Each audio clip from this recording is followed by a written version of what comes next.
Lorsqu'une ville se rendait, Saladin laissait les habitants sortir en liberté. En les voyant, le sultan souriait et pleurait, mais ne leur faisait aucun mal. Boheldin, chroniqueur arabe du XIIe siècle.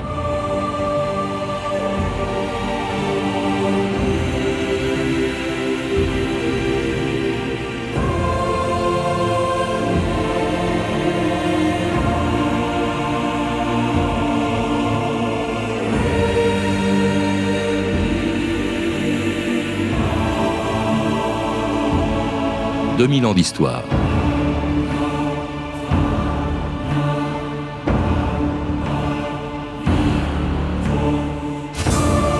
Le 2 octobre 1187, le baron Balian d'Igelin livrait Jérusalem au plus redoutable adversaire des croisés. Maître d'un immense empire qui s'étendait des sources du Nil aux confins de l'Arménie et du désert tunisien jusqu'aux montagnes de Perse, Saladin s'emparait d'une ville sainte pour les Juifs, les chrétiens et les musulmans. En entrant dans la mosquée El-Aqsa, purifiée à l'eau de rose de Damas, et reprenant sans combat une ville conquise 100 ans plus tôt par les croisés, qui en avaient fait la capitale d'un royaume chrétien, Saladin devenait alors et jusqu'à aujourd'hui une des plus grandes figures de l'histoire de l'islam. Courbez-vous devant la lumière du monde. La main du saint prophète. Courbez-vous, courbez-vous devant Saladin, le roi des rois. Que sais-tu de Saladin? Qu'il est le roi des Sarrasins et qu'il encercle ce royaume. Il a 200 000 hommes, rien qu'à Damas. S'il fait la guerre, il sera vainqueur. Saladin a franchi le Jourdain avec 200 000 hommes. Mes frères! Mes frères! Cette journée est un don d'Allah! Vous ne ferez pas de prisonniers! Agissez comme ils l'ont fait! C'est la voie des justes! Allahu Akbar! Allahu Akbar! Allahu Akbar! Thierry Delcourt, bonjour. Bonjour. Vous venez de publier un beau livre sur les 8 croisades qui, pendant 2 siècles, ont opposé les croisés aux musulmans. Et parmi ces derniers, le plus célèbre sans doute d'entre eux, qui était Saladin, qui reprenait Jérusalem en 1187. Saladin, dont tous les musulmans connaissent encore aujourd'hui le nom, d'abord parce qu'il a été le premier à réaliser un vieux rêve, justement, des musulmans, c'est leur réunification. Car à l'époque des croisades, au début des croisades, eh bien, l'islam était profondément divisé. Oui, il était divisé déjà entre les chiites et les sunnites, le sunnisme étant représenté, incarné par le calife de Bagdad, tandis qu'en Égypte régnait la dynastie fatimide, chiite, donc schismatique. Par ailleurs, il y avait aussi d'autres sectes, comme les ismaéliens, représentés par les assassins. Les Achachines. Voilà, les Achachines du vieux de la montagne.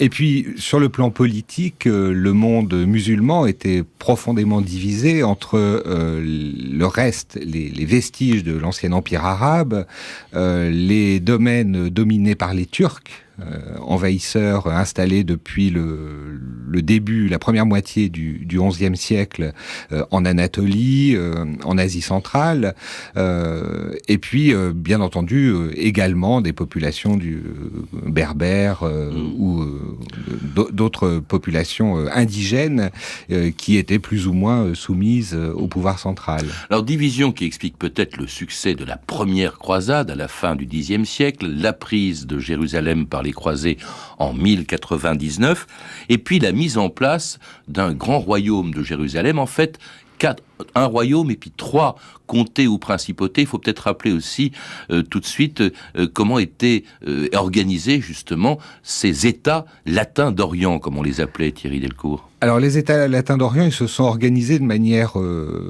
chronologique au fur et à mesure de la conquête. D'abord par le comté d'Édesse, conquis un peu par hasard, suite à une opération un peu de brigandage. Tout à fait au nord. Tout à fait au nord, très très loin en fait du centre des États francs.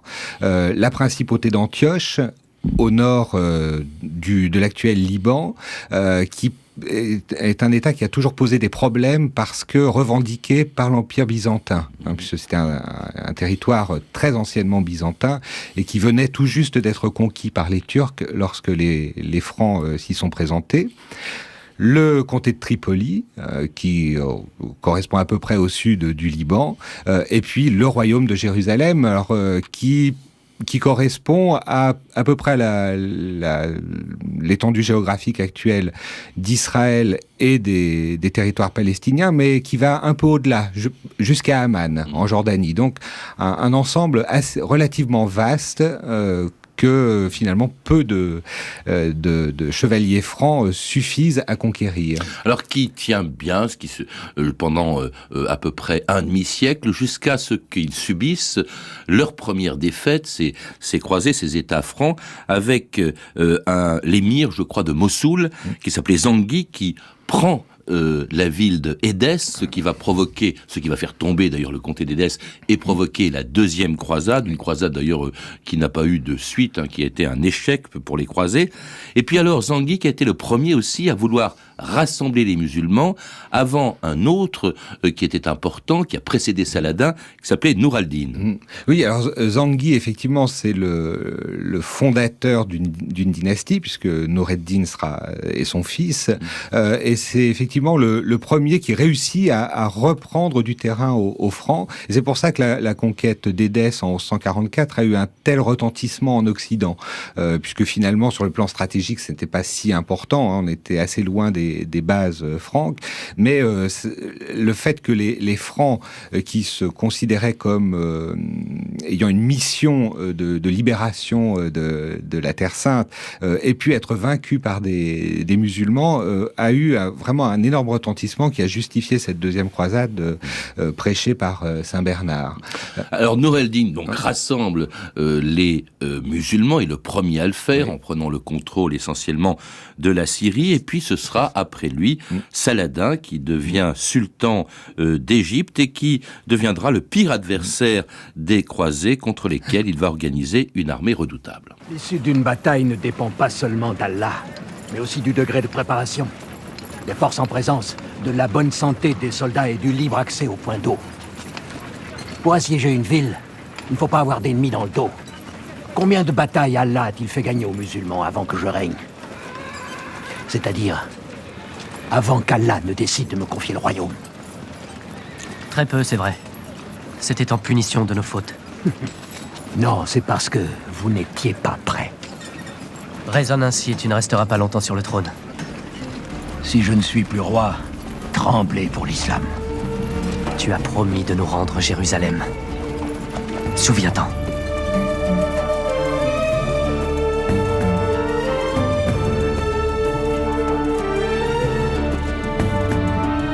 Alors avant de prendre Jérusalem, Saladin va rassembler l'ensemble du monde musulman autour des États chrétiens. Saladin qui n'était pas égyptien, même s'il était sultan d'Égypte, qui n'était pas arabe non plus, il était musulman, mais il était d'origine kurde. Kurde, oui, absolument. Alors il s'appelait en fait Youssouf ibn Ayoub, d'où le nom d'ailleurs de sa dynastie, les Ayyoubides, et Saladin était son surnom, et ça signifiait rectitude de la foi.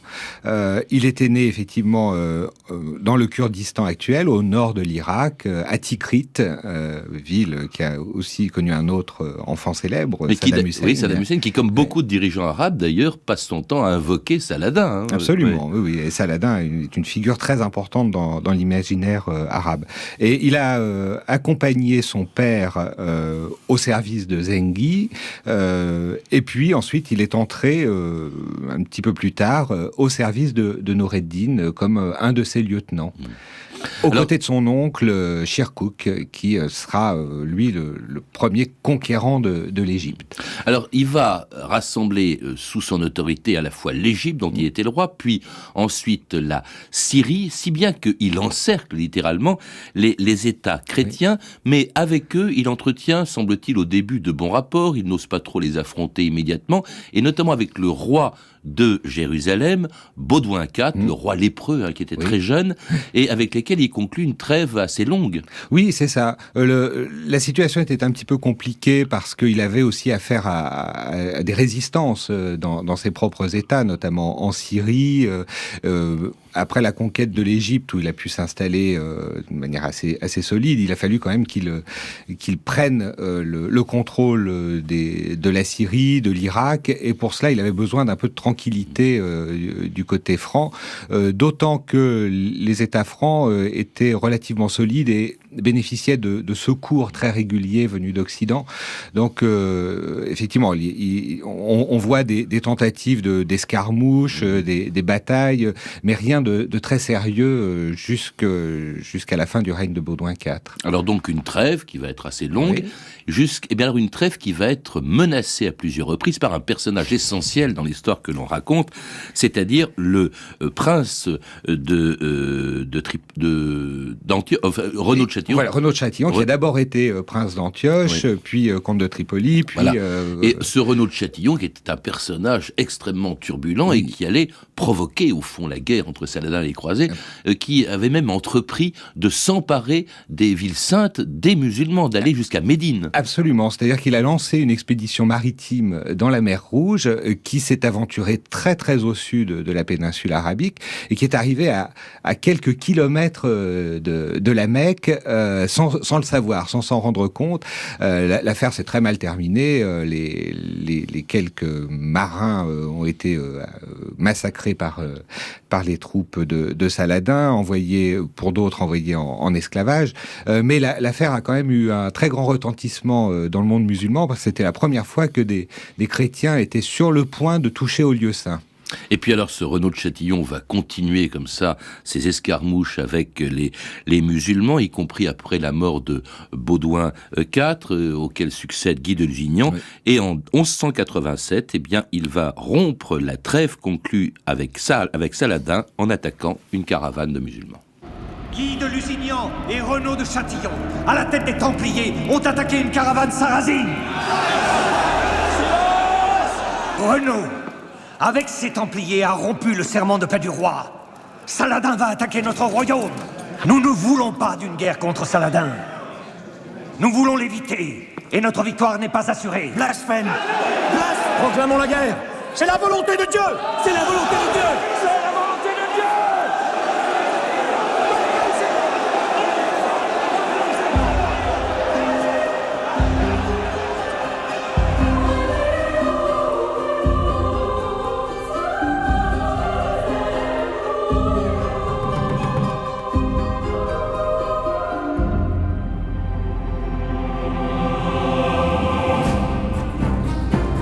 Et c'est ainsi qu'en 1187, en attaquant une caravane, Renaud de Châtillon déclenchait une guerre entre Saladin et les chrétiens. D'ailleurs, Saladin n'attendait que ce prétexte pour proclamer le djihad. Absolument. Thierry Delcourt. Il faut dire aussi que cet incident arrivait au plus mauvais moment pour les États francs. Baudouin IV était mort, son neveu Baudouin V, un tout petit enfant, était mort l'année suivante, à 10 ans à peine. Un nouveau roi avait été couronné, mais il s'agit de Guy de Lusignan, mais il rencontrait de nombreuses oppositions au sein des barons francs, donc le royaume était divisé. Alors, cette attaque arrive à ce moment-là, alors que, évidemment, Saladin, lui, n'attend qu'une occasion, comme vous le disiez, pour lancer la guerre sainte, régénérer cette idéologie du djihad qui avait déjà été brandie par Noureddin avant lui, et pour lancer l'attaque définitive contre le royaume de Jérusalem. Et une attaque qui va être désastreuse pour les croisés, qui se font des illusions, qui surestiment leurs forces, et alors qu'ils vont subir leur plus grande défaite sans doute de toute l'histoire des croisades, la bataille de Hattin, qui était en juillet 1187, Thierry Delcourt. Oui, alors en plus cette bataille avait déjà été précédée d'une autre grande défaite à la fontaine du Cresson, le 1er mai, où le grand maître du temple et le grand maître des hospitaliers avaient été tués. Donc l'armée était déjà affaiblie, et le 3 juillet, l'armée franque qui est réfugié, enfin attend près d'un lieu qui s'appelle, qui est un lieu très arrosé avec de nombreuses fontaines qui permettent d'abreuver les chevaux, décide, contre tous les conseils des hommes avisés, de marcher sur Tibériade, assiégée par Saladin. C'est une erreur tactique énorme parce que la route jusqu'à Tibériade est une route extrêmement dure. Il fait très chaud, on est en plein juillet. Les animaux sont assoiffés, les chevaliers sont très lourdement armés.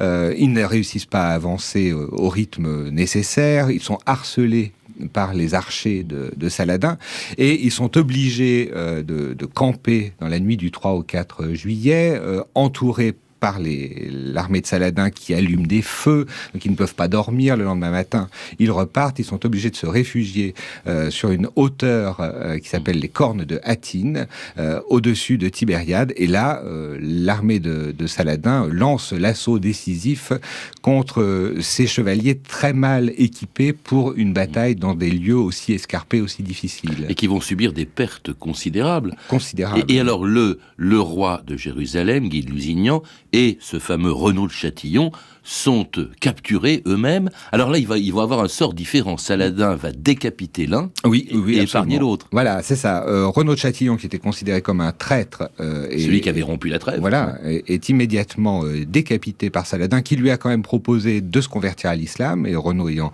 refusé, il est immédiatement décapité, tandis que Guy de Lusignan est traité comme un ennemi valeureux. Un roi ne tue pas un roi, lui aurait dit Saladin. Exactement. Ouais. Alors, un autre événement très important lors de cette bataille, c'est que la relique de la vraie croix est prise par les Arabes. Or, c'est le symbole de la reconquête des lieux saints par les chrétiens. Donc c'est une véritable catastrophe pour les États francs. Alors cette reconquête n'est pas achevée pour Saladin, bien entendu. Il se dirige alors lentement vers Jérusalem, parce qu'il prend d'abord toutes les villes de la côte, et puis il arrive devant Jérusalem le 17 septembre 1187, Jérusalem où se sont réfugiés des quantités de gens terrorisés par l'arrivée de Saladin. Environ 20 000 francs se sont réfugiés dans Jérusalem, ce qui donne d'ailleurs une idée du peuplement de la région. On voit que finalement, tout le royaume de Jérusalem n'était guère occupé que par quelques milliers de Latins. Jérusalem donc défendue pendant 2 semaines par Balian d'Igelin, qui finit par renoncer à défendre la ville. Quand Saladin lui propose d'épargner ses habitants, il décide de lui ouvrir les portes de Jérusalem. Qu'est-ce que Jérusalem ? Vos lieux saints sont bâtis sur les ruines du temple juif que les Romains ont abattu. Les musulmans ont bâti leurs lieux de culte sur les vôtres. Qu'y a-t-il de plus sacré ? Le mur ? La mosquée ? Le sépulcre ? Qui est légitime ? Nul n'est légitime. Tous sont légitimes. Il ose blasphémer. Silence, l'évêque. Nous ne défendons pas cette ville pour protéger les pierres, mais le peuple qui vit à l'intérieur de ces murailles. J'ai livré Jérusalem. Saladin nous accorde un sauf-conduit jusqu'en terre chrétienne. Si c'est ici le royaume des cieux, que Dieu en dispose selon sa volonté.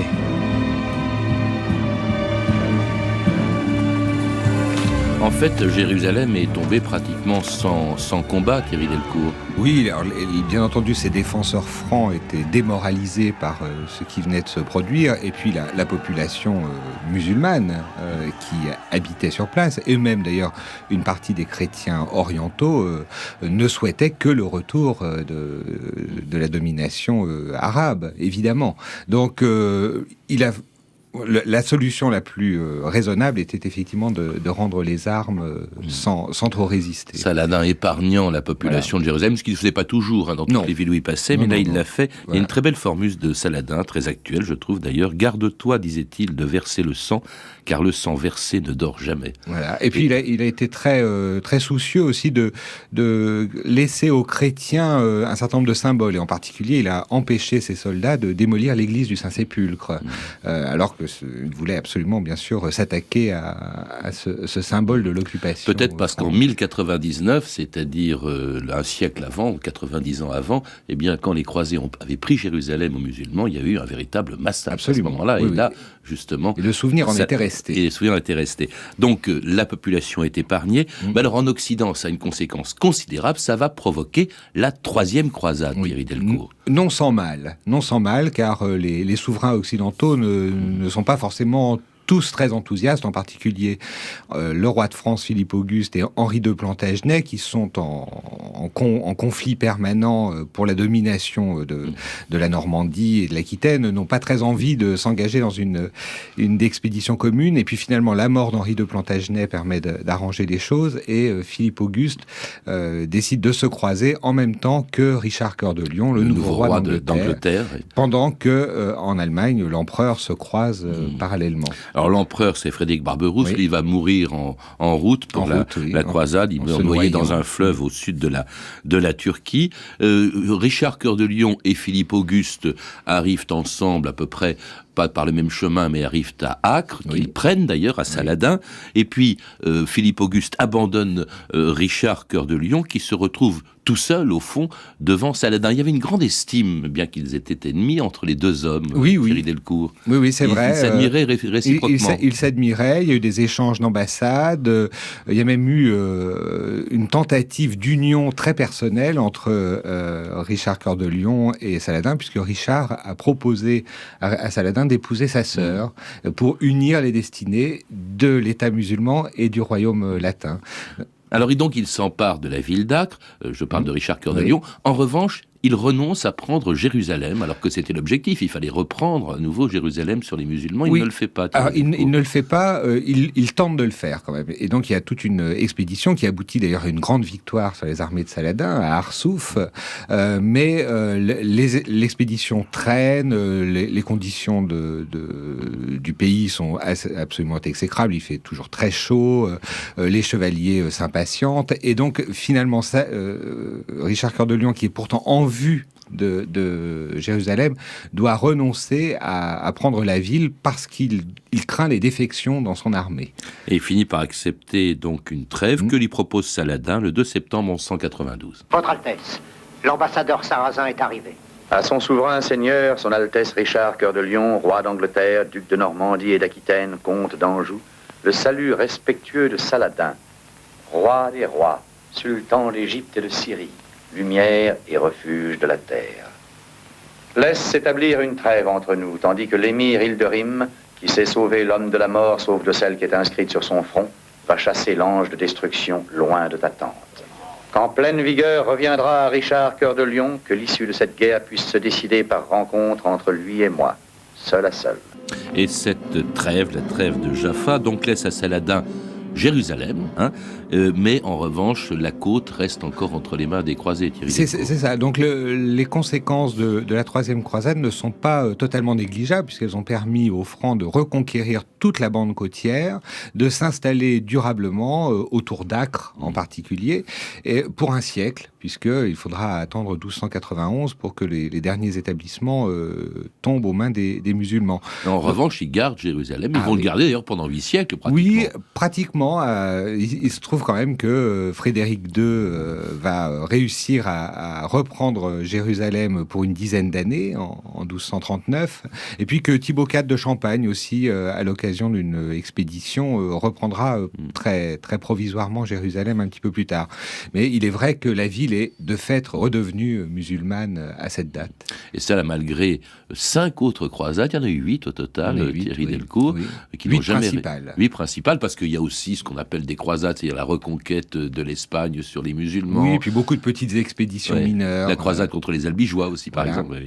Mais enfin, bon, il y en a eu beaucoup. Alors, Saladin est mort l'année suivante. Je crois d'ailleurs qu'il avait été, il avait été assez tolérant avec toutes les religions, conscient que Jérusalem n'était pas la ville ville n'était pas que la ville de sa religion. Absolument. Et une des clauses de la trêve de Jaffa, c'était justement de permettre aux chrétiens d'accomplir le pèlerinage de Jérusalem.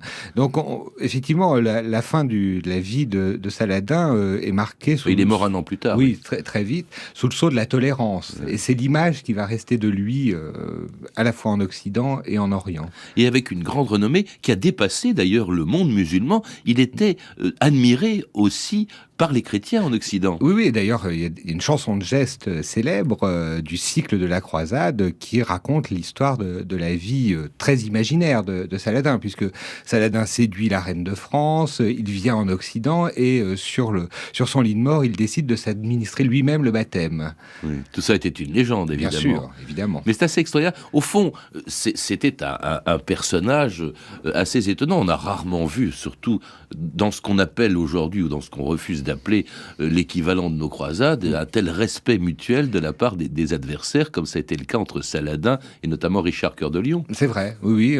On a l'impression d'avoir face l'une à l'autre deux grandes figures qui se respectent, qui s'admirent, qui connaissent leurs valeurs respectives, mais qui restent quand même campées sur leur position et en particulier sur leur foi. Alors, ce qu'il y a d'extraordinaire aussi, c'est la destinée ensuite du nom de Saladin. Parce que Saladin, aujourd'hui, beaucoup de chefs d'État dans le monde arabo-musulman s'en inspirent. Oui, c'est devenu un symbole politique même depuis très longtemps, puisque même Guillaume II, l'empereur d'Allemagne, a essayé d'exploiter le nom de Saladin comme le vainqueur des Français et des Anglais. Oui. Il a donc notamment construit un nouveau tombeau pour Saladin à Damas. Et puis, évidemment, Saladin a été exploité en Syrie, en Irak, en Égypte, par Nasser également. Oui, l'autre nom de Saladin, c'était Al-Nasir, celui qui reçoit la victoire de Dieu.